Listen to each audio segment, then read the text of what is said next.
Thank you very much, Deputy Speaker, and I appreciate the opportunity to make a contribution on this sensitive and delicate topic, because it's important that we talk about difficult issues, and this is absolutely one of them. I wanted to just add to the debate a South Australian perspective that I think is important, but firstly endorse the contributions of all others to this debate so far. But I just want to highlight an awful and terrible chapter in South Australian history, which was the murder of Dr George Duncan in 1972.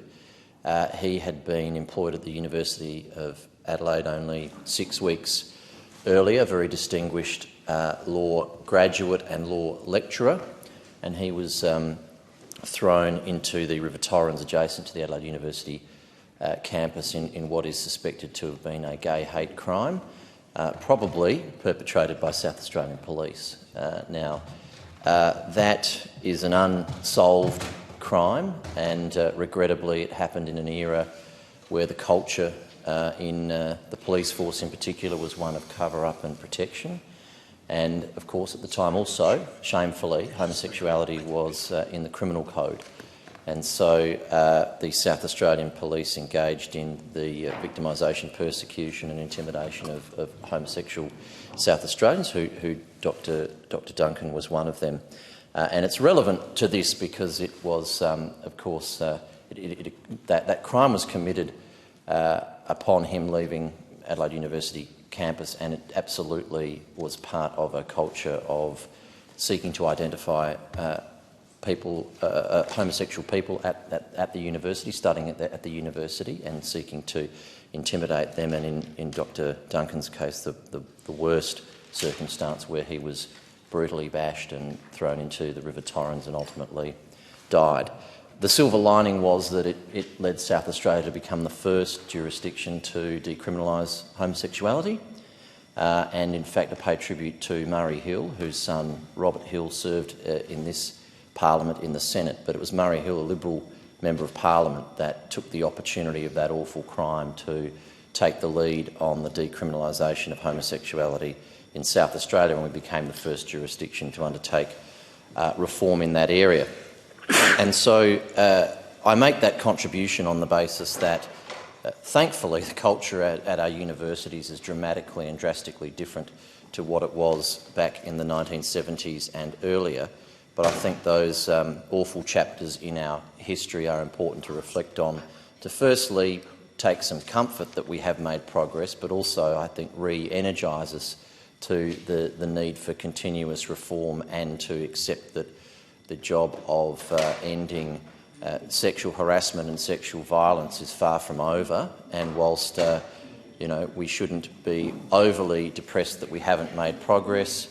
we need to balance that with the reality that a lot more work needs to happen. And I think reflecting on people like Dr Duncan and the experience of the crime committed against him can be helpful to give us some inspiration around how important it is to keep the necessary reform in this space going. I'll just conclude by also pointing out that the other, I think, really important thing about this topic is that in the community there is sometimes some stereotypes about where sexual harassment and sexual assault and sexual violence is and isn't occurring.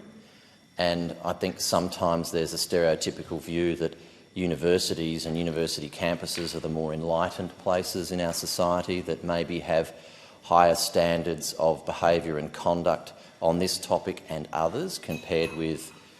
the average building site or a mine or other elements of our society and our economy, where people might think that bad behaviour on this topic is more prevalent than others. And what the 2021 survey indicates, and what us debating this topic indicates, is that on universities, very regrettably, the experience that people are having around sexual harassment and sexual violence is seemingly in line, if not in some cases worse than the general experience of that in our society. So the universities have got a real burden on them to take this seriously and to do a lot more work than where we are right now. And I hope that they do see the outcome of some of this data as an appropriate call for them to deepen their action and what they're doing in this area, because sexual assault, sexual harassment, sexual violence and discrimination more generally, particularly gender and sexuality-based discrimination, is something that as a society we all have to do together, and no one can